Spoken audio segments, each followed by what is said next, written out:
बात साबित कुछ नहीं कर पाते हैं, प्रॉपर तरीके से ट्रायल शायद नहीं हो पाता, होता क्या है ये तो हमें भी कुछ समझ में नहीं आता। बिल्कुल सही कह रहे हैं अबू सर। और फिर ऑल्सो जब ये एक आम तासुर हो और वो एक अदालती फैसले का हिस्सा बन जाए तो फिर कहीं ना कहीं उसमें सदाकत नजर आना शुरू हो जाती है। मामला खराब। बहरहाल जी इस तमाम सूरत हाल पर हम बात करेंगे। हमारे साथ साबिक नैब प्रोसिक्यूटर साहिबजादा मुजफ्फर अली साहब मौजूद हैं, उन्हें हम खुशामदीद कहेंगे। अस्सलाम वालेकुम जी।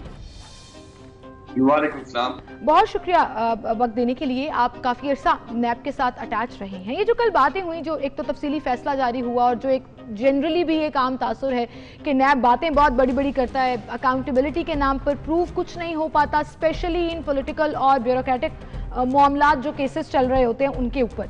अब कल सुप्रीम कोर्ट ने भी ये कह दिया कि सियासी मुखालिफिन को इंतकाम का निशाना बनाने के लिए इस इदारे को इस्तेमाल किया जाता है। आप क्या कहेंगे इस पर?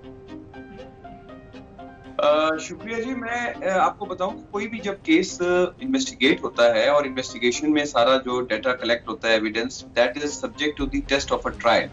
जो कोर्ट होती है वो देखती है कि जी कि क्या मामलात हैं, क्या जो एविडेंस कलेक्ट की गई है ड्यूरिंग इन्वेस्टिगेशन वो इतनी है कि प्राइमा फेसी एस्टैब्लिश करती है कि ये मुजरिम जो है इन्होंने ये जुर्म किया है।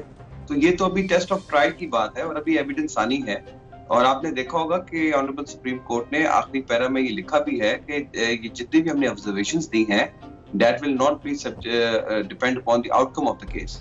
मीनिंग देयर बाय कि बेल के दौरान अगर कोई ऑब्जर्वेशंस आती हैं by the honourable supreme superior courts तो उनका जरूर उनका असर तो होता है, लेकिन उस तरह नहीं है कि ट्रायल के ऊपर वो डायरेक्टली केस ट्रायल के ऊपर आपने कहा कि फर्क नहीं पड़ता, बट आप ये भी तो देखिए ना कि कितना अरसा वो अंडर अरेस्ट रहे, लेकिन अभी तक नैब जो है वो खास तौर पर पर्टिकुलरली अगर हम इसी केस की बात कर लें, पैरागॉन सिटी केस में ख्वाजा बरादरान का कोई ताल्लुक ही नहीं जोड़ सकी पैरागॉन कंपनी के साथ।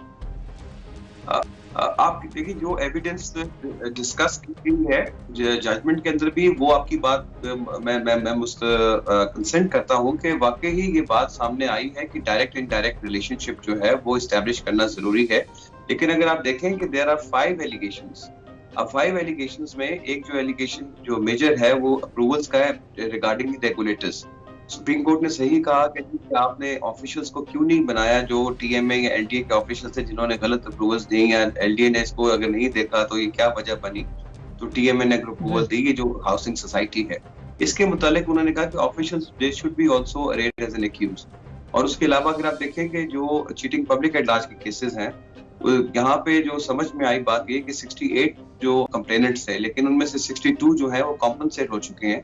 तो ये सारी जो बातें हैं ये उस फंडामेंटल राइट्स की तरफ जा रही है। सुप्रीम कोर्ट ने राइट जैसे जिक्र किया कि जो कंप्लेनेंट्स थे वो भी उन कंपनसेशन हो गई थी ऑब्वियसली। अब ये चीज़ें देखनी होती हैं। अब जो बात की जाती है कि नैब का एक प्रोसीजर है, एक तरीकाकार है, पहले आपने कंप्लेंट आनी है, फिर इंक्वायरी होनी है, फिर इन्वेस्टिगेशन होनी है, फिर उसके बाद रेफरेंस दायर होना है। प्रॉब्लम यहाँ पर ये आती है कि आप इंक्वायरी में कुछ को गिरफ्तार कर लेते हैं, किसी को आप इन्वेस्टिगेशन में गिरफ्तार कर लेते हैं और किसी को आप रेफरेंस दायर होने के बाद भी गिरफ्तार नहीं करते। और इसके अलावा ये भी है कि साफ जाहिर हो रहा होता है हुकूमती पार्टी में, उसको आप गिरफ्तार नहीं करते, फिर आप अपोजिशन में। ये सब इल्ज़ामात हम नहीं लगा रहे हैं, ये कल कोर्ट के ऊपर जो बात की गई सुप्रीम कोर्ट की ऑब्जर्वेशन है। अब ये मामला आप बताइएगा कि आखिर होता क्या है, कब ये डिसाइड किया जाता है कि चेयरमैन नैब भी सब कुछ डिसाइड करते हैं क्या? उनके अलावा कोई प्रोसीजर को फॉलो करना जरूरी नहीं होता कि वो अगर कह दें तो इसको गिरफ्तार कर लो तो कर लिया जाता है? देखिए चेयरमैन नैब के पास जो पावर्स है ना वो भी उसने अंडर फेयरली रीजनेबल और जस्टली उसने एक्सरसाइज करनी होती है। उसके पास ये अनलिमिटेड अनडिस्क्रिशनरी पावर नहीं होती। और आपको ये भी मालूम होगा कि हमारे कवानीन जो है कॉन्स्टिट्यूशन ऑफ पाकिस्तान वो भी अलाउ नहीं करते किसी भी पब्लिक सर्वेंट जो भी अथॉरिटी को एक्सरसाइज कर रहा है कि वो अपनी अनलिमिटेड पावर्स करे। तो इन केसेस में जब ये कानून में भी प्रोवाइडेड है कि जब आपके पास सफिशिएंट एविडेंस आ जाती है, और इसमें भी ऐसे हुआ है कि चेयरमैन जब इस एक्सटेंट पे गया तो ही अकॉर्डिंग टू हिम वो उनके पास सफिशिएंट एविडेंस थी टू प्रोसीड फर्दर, इसलिए वो आगे इस रेफरेंस की तरफ। लेकिन आप ये भी तो देखिए ना सफिशिएंट एविडेंस नजर क्यों नहीं आते? बयानों की हद तक हमने मुख्तलिफ डायरेक्टर्स, इवन चेयरमैन साहब भी मुख्तलिफ जगहों पर जब बात करते हैं चेयरमैन नैब, तो उन्होंने कहा है कि हम साबित करेंगे, हम निकाल रहे हैं, सबूत हैं हमारे पास। जब ये दावा कर दिया जाता है और 1 साल 1.5 साल का अरसा गुजर जाता है, इससे ज्यादा का टाइम भी कुछ केसेस में गुजर गया, लेकिन कुछ प्रूफ जब सामने नहीं आते तो डेफिनेटली नैब की अपनी कारकर्दगी के ऊपर, नैब की अपनी अकाउंटेबिलिटी के ऊपर सवाल उठना शुरू हो जाते हैं। फिर मैं ये कहूँ आपके कानून में भी ये कहा गया कि NAB has to bring a case और उसके बाद टेस्ट ऑफ ट्रायल है, एविडेंस है। देखिए जरूरी नहीं कि हर केस कन्विक्ट हो। ये कहाँ लिखा है कि जो केस बन गया उसने कन्विक्शन कर दी है?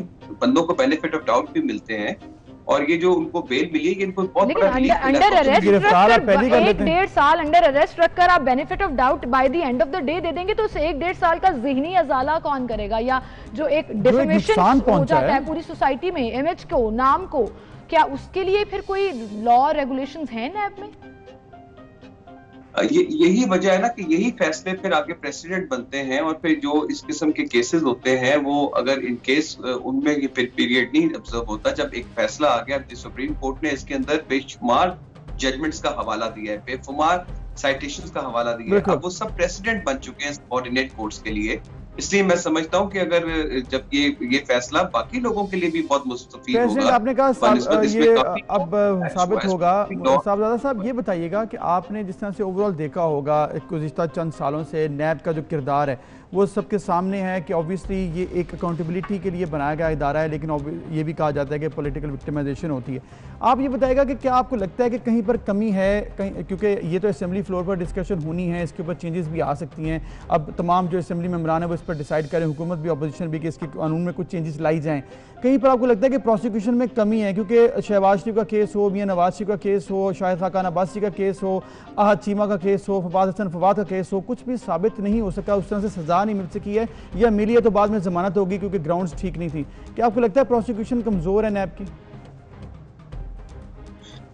मैं इसमें जरूर, चूंकि बेस्ड ऑन माय एक्सपीरियंस, मैं देखें 2004 से लेके 2009 में हम जब प्रोसिक्यूशन का हिस्सा रहे, तो उसमें हमारी बहुत सारी ट्रेनिंग्स भी होती थी एडवोकेसी स्किल्स के ऊपर। जाहिर सी बात है कि जब एक मुकाबला आपने करना है मुल्क के सबसे बड़े वकला के साथ, तो प्रोसिक्यूशन को भी उसके एग्जैक्टली बराबर तो होना चाहिए ना, कम से कम प्रोसिक्यूटर इतना ज्यादा एक्सपीरियंस हो, स्किल्ड हो, तो वो बात की जरूरत है, ये ट्रेनिंग्स की जरूरत है। लेकिन मैं ये कह दूं एक ब्लंट शब्द में कि प्रोसिक्यूशन कमजोर है, ऐसी बात नहीं है। असल में बात ये है कि ये white collar crime, engineered crime होता है, इसको साबित करना इतना आसान नहीं होता कि आप समझें कि जी कि एक चीज आप गई, ये दो जमा, ऐसी बात नहीं है। इसमें ये डॉक्यूमेंट्स को साबित करना पड़ता है, उसके लिए स्किल्ड प्रोसिक्यूशन चाहिए होती है, ट्रेंड बंदे प्रोसिक्यूटर्स चाहिए होते हैं।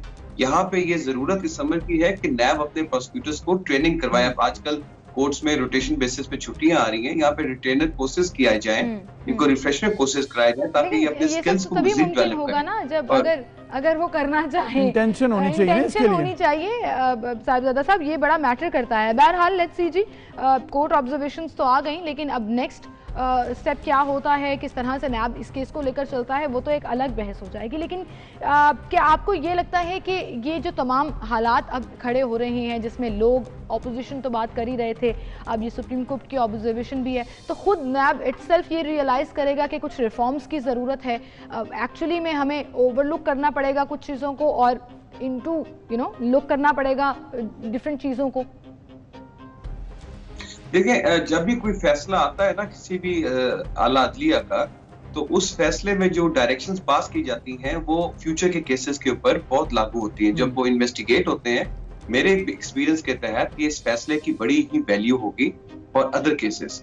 और आपने देखा होगा माजी में एक अमेंडमेंट भी आई थी, और वो अमेंडमेंट बेसिकली ये जो अब इस कानून को 20 साल हो चुके हैं, अब इस कानून में जो नई साइटेशंस, नई प्रेसिडेंट्स आई हैं, अब आप देखें कि मिसयूज ऑफ अथॉरिटी, अगर अदलिया ये कह चुकी थी कि आपको बेनिफिट लेना जरूरी है, अब जब ये अमेंडमेंट आई उसमें इन्होंने इसको कंपलसरी कर दिया कि जब आप किसी भी सरकारी मुलाजिम के खिलाफ कहेंगे कि मिसयूज अथॉरिटी के, पहले आप साबित करेंगे उसने और टाइम ऑफ अरेस्ट वो भी अब लिखा होना चाहिए, इससे पहले आप नहीं कर सकते। टाइम ऑफ अरेस्ट भी बताना चाहिए, इन्वेस्टिगेशन से पहले या बाद में, या फिर साबित हो, कम से कम प्रूव होना चाहिए, तब आप इन्वेस्टिगेट करें, अरेस्ट करें किसी। I think that's how FIA works, क्योंकि ये भी कहा जाता है ना कि FIA की बाकायदा रेगुलेशंस में ये है कि आपके पास फिर अरेस्ट प्रूव्ड पूरा एक केस होना चाहिए जिसके बाद आप फाइनली अरेस्ट कर सकें, उसके ऊपर भी आई थिंक गौर होना चाहिए।